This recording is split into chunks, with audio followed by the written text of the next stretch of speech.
Paulo, bakod king nga ba kay Kimi? Actress, feeling prinsesa kapag kasama ang aktor.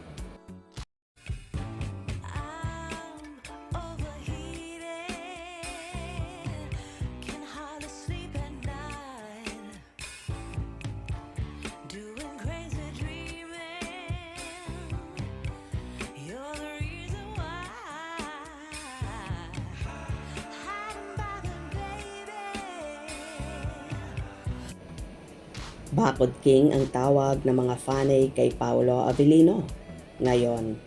Kasi naman, ang galing-galing nga raw magbakod ni Paolo na talagang walang nakakalapit.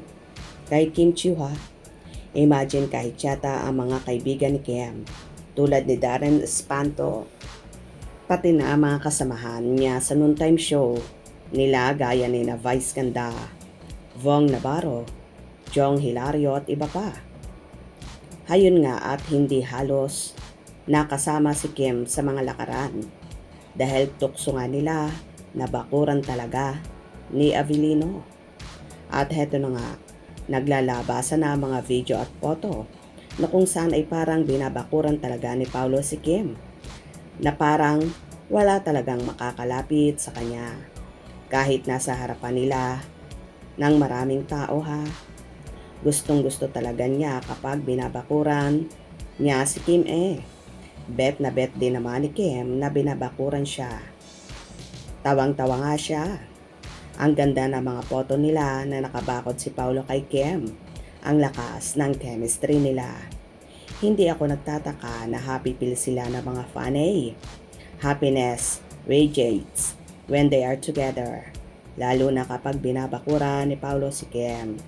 Well, abang-abang na lang tayo sa mga Kim Pao fanay sa The Alibay.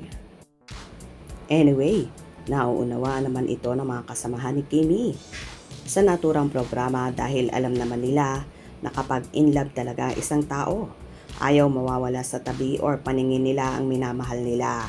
Kaya nga todo bakod si Paolo at happy rin sila sa love life ni Chinita Princess ngayon. Kitang-kita kasi nila kung gaano kasaya ang dalaga sa piling ng aktor na kahit hindi patahasang umaamin sa publiko sa tunay na relasyon. Damang-dama naman nila ang pagmamahalan ni na Kim at Paolo. Kagaya ng mga fanay ng Kim Pao, full support din sila sa dalawa, lalong higit sa mga projects ng Kim Pao. Kaya abang-abang tayo dahil for sure, maraming pasabog pang magaganap sa Kim Pao, lalo na't malapit nang umere ang kanilang pinakaabangang teleserye, ang The Alibay, na ipalalabas na sa Prime Video Philippines ngayong darating na November 7, 2025. Kaya mag-download na para hindi mahuli sa ganap at mga mainit na pasabog ng Kim Pao. Hope you enjoyed. Please subscribe for more info.